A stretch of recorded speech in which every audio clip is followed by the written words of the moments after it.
Gloire à Jésus-Christ et bonsoir, frères et sœurs. Je me présente, je suis le pasteur Yannick. Je veux aujourd'hui que nous puissions introduire sur la grâce de Dieu. Ok. La grâce de Dieu est souvent présentée, disons par plusieurs d'entre nous, mais parfois définie selon le dictionnaire, selon les dictionnaires. Mais ici, nous allons donner la forme physique de la grâce. Donc, allons-y, commençons par le livre de Luc, au chapitre 2. Nous lirons le verset 52.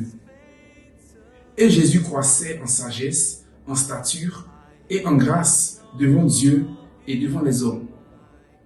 Ok, donc Dieu aussi observe la croissance de tout un chacun. Dieu observe la croissance de tes enfants. Ok, et je pense que d'après ce verset, il est important que Dieu constate la croissance en sagesse, en stature et en grâce. Et rappelez-vous, Paul disait à Timothée, et dès ta jeunesse, tu connais les 7 lettres qui peuvent te rendre sage à salut par la foi qui est en Christ. Donc, les enfants aussi doivent grandir en sagesse. Les enfants aussi doivent grandir dans le salut. Okay? Ils doivent grandir dans la grâce. Donc, il s'agit là de l'enfant Jésus-Christ, l'enfant Jésus, qui croissait devant Dieu et devant les hommes. Donc, même les hommes étaient témoins de sa croissance en grâce. Nous lirons au chapitre 4 de Luc, le verset 22. Il est écrit au verset 21 pour commencer. Alors il commença à leur dire, aujourd'hui, cette parole de l'écriture que vous venez d'entendre est accomplie. Verset 22. Et tous lui rendaient témoignage. Ils étaient étonnés des paroles de grâce qui sortaient de sa bouche. Et ils disaient, n'est-ce pas le fils de Joseph? Ok, bien aimé.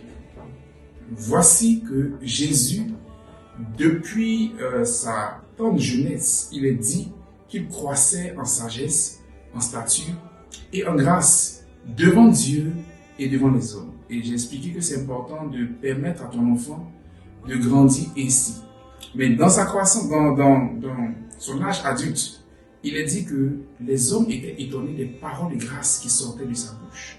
C'est très important. Regardons ce que Jean aussi va dire concernant le Seigneur Jésus et concernant la grâce. Jean chapitre 1, le verset 14, il est écrit. Et la parole a été faite chair, et elle a habité parmi nous, pleine de grâce et de vérité. Et nous avons contemplé sa gloire, une gloire comme la gloire du Fils unique, venu du Père. Donc regardez, il dit la parole a été faite chair et elle a habité parmi nous. Comment? Pleine de grâce et de vérité.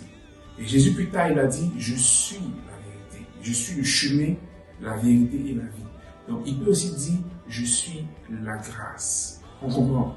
Donc voici que ce qui nous est présenté, c'est que l'on peut croître en grâce, l'on peut être plein de grâce et la grâce de Dieu peut être manifestée même à l'oral. Donc les paroles qui sortent de sa bouche sont des paroles de grâce. On poursuit. Lisons le verset 16. Et nous avons tous reçu de sa plénitude. Quelle est sa plénitude? Grâce sur grâce. Car la loi a été donnée par Moïse. La grâce et la vérité sont venues par Jésus-Christ. Gloire à Dieu. Oui, comme je disais à l'entame du message, la grâce peut avoir une définition selon les dictionnaires. Mais selon les Écritures, la grâce remplit une personne. Selon les Écritures, la grâce se parle. Selon les Écritures, on grandit en grâce. Et là, il est important de mentionner que la grâce, c'est la plénitude de la personne de Jésus. Amen. C'est la plénitude de la personne de Jésus. L'un des points importants pour nous, à ne pas négliger, c'est le fait de savoir que la grâce qui est la plénitude de Jésus-Christ, nous l'avons reçue quand nous avons reçu l'Esprit de Christ. Donc la grâce n'est pas seulement un fait qui est resté ou qui appartient à Dieu, mais Dieu a fait quoi? Il nous a fourni en grâce. Donc, nous avons le devoir de marcher en grâce, nous avons le devoir de parler, de communiquer des paroles de grâce. On me comprend? C'est notre devoir parce que nous avons reçu le Seigneur. Je sais et je suis conscient que souvent, selon la compréhension que nous avons, nous disons que Dieu, il est un Dieu de grâce. Et amen, et c'est vrai.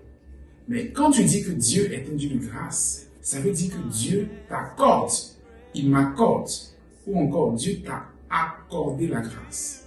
Parce que la grâce, ce n'est pas un sentiment. La grâce de Dieu, ce n'est pas juste une manière de voir. On définit cela comme étant la faveur. Mais cette faveur-là est matérielle. Ici, cette faveur est une personne communiquée. Est la plénitude. En d'autres termes, c'est le cœur de Christ. Le cœur de Jésus-Christ. Que tu connais, ce bon cœur. Ce cœur qui sauve. Ce cœur qui guérit. Ce cœur qui console. Ce cœur qui restaure et qui répare. Ce cœur-là nous a été donné. Donc, nous avons en effet reçu la grâce de Dieu. Bien-aimés, je ne veux pas que nous puissions nous tromper sur la définition vraie, sur l'essence, sur la substance de ce que c'est que la grâce. En vivant dans la chair ou en manifestant des œuvres qui ne sont pas de bonnes œuvres, mais en se disant que Dieu va laisser tomber parce que nous sommes sous la grâce. Je sais, je comprends ce langage. Quand on dit nous sommes sous la grâce et non pas sous la loi, je comprends ce langage. Mais regardez ce qui a été dit. Ce qui a été dit ici est tellement important. Il est dit, la grâce, la loi a été donnée par Moïse. Car la loi a été donnée par Moïse. Donc la loi, ce sont des préceptes, ce sont des écritures sur des tablettes. Et la loi a été donnée à Moïse. C'est-à-dire, Dieu il a écrit et il a donné quelque chose à l'extérieur à Moïse. Donc ceux qui vivaient en ce temps-là, on peut dire qu'ils étaient sous la loi. La grâce et la vérité sont venues à Jésus. Donc on ne dit pas que la grâce et la vérité ont été données. Mais on dit que la grâce et la vérité sont venues. Donc là, on ne dit pas que nous sommes sous la grâce, mais on va dire que nous avons reçu la plénitude de la grâce. Les gens n'ont pas reçu la loi en eux. On se comprend? Ils n'ont pas reçu la loi en eux. Mais nous avons reçu la grâce en nous. Et je dirais même mieux, nous avons reçu la plénitude de la grâce et de la vérité. Donc ce n'est pas la peine de dire que comme nous sommes sous la grâce, donc peu importe ce que nous allons faire, Dieu, c'est un Dieu de grâce. Et je vous assure que c'est une erreur grave. C'est une erreur qui va nous laisser aller tout droit vers la mort. Nous ne sommes pas sous la loi, mais nous avons la plénitude de la grâce. J'aimerais que tu corriges ici ton langage et merci de me suivre pour la suite du message. Merci bien-aimé et que la grâce de Dieu puisse nous combler davantage. Amen.